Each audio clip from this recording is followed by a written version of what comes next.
ഞങ്ങളുടെ ജീവിതത്തിലെ കുരുട്ടുകളെ അമ്മയുടെ കരുണ നിറഞ്ഞ കണ്ണുകളാൽ കടാക്ഷിക്കണമേ.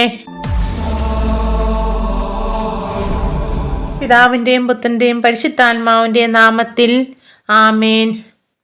കുരുട്ടടിക്കുന്ന മാതാവിനോടുള്ള പ്രാർത്ഥന. ഈ പ്രാർത്ഥന ദിവസവും ചെല്ലുന്നവരുടെ ജീവിതത്തിൽ മാതാവ് അത്ഭുതകരമായ മാറ്റം ഒരുക്കും. പ്രാർത്ഥന.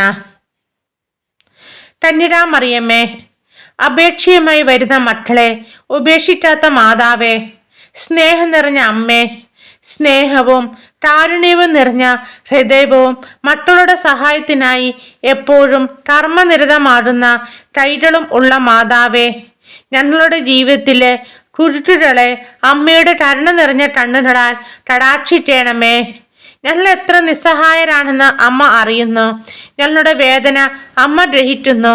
ഈ കുരുട്ടുകൾ ഞങ്ങളെ വരിഞ്ഞിരിക്കുന്നത് അമ്മ കാണുന്നു. തൻ്റെ മക്കളുടെ ജീവിതത്തിലെ കുരുട്ടുകൾ അഴിക്കുവാൻ ദൈവം നിയോഗിച്ചിട്ടുള്ള മാതാവായ മറിയമ്മേ, ഞങ്ങളുടെ ജീവിതത്തിൻ്റെ നാട ഞങ്ങൾ അമ്മയെ ഭരമേൽപ്പിക്കുന്നു. അമ്മയായിരുന്നു ഞങ്ങളുടെ ശരണം. തിന്മപ്പെട്ട ശക്തിയിട്ട് അത് അമ്മയിൽ നിന്നും തട്ടിയെടുക്കാനാവില്ലെന്ന് ഞങ്ങൾ ധൈര്യപ്പെടുന്നു. അമ്മയുടെ കൈകൾക്ക് അഴിക്കാനാവാത്ത കുരുട്ടുകളില്ലല്ലോ. കരുത്തുറ്റ മാതാവേ, അമ്മയുടെ കൃപയാലും അമ്മയുടെ മകനും ഞങ്ങളുടെ വിമോചനമായ ഈശോയുടെ പട്ടം നിന്നുള്ള മധ്യസ്ഥ ശക്തിയാലും ഈ കുരുട്ട് അമ്മയെ കയ്യിലെടുക്കണമേ. ഇവിടെ ആവശ്യം പറയുക.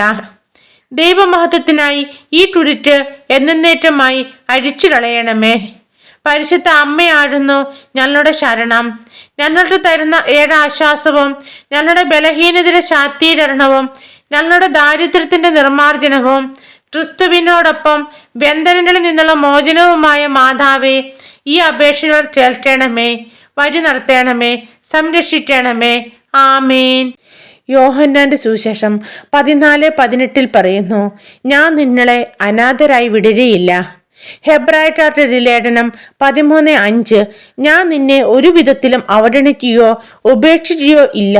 ഹെബ്രായക്കാരുടെ ലേഖനം 13:6 പറയുന്നു, അതിനാൽ നമുക്ക് ആത്മധൈര്യത്തോടെ പറയാം, കർത്താവാണ് എൻ്റെ സഹായകൻ, ഞാൻ ഭയപ്പെടുകയില്ല. മനുഷ്യൻ എന്നോട് എന്തു ചെയ്യാൻ കഴിയും?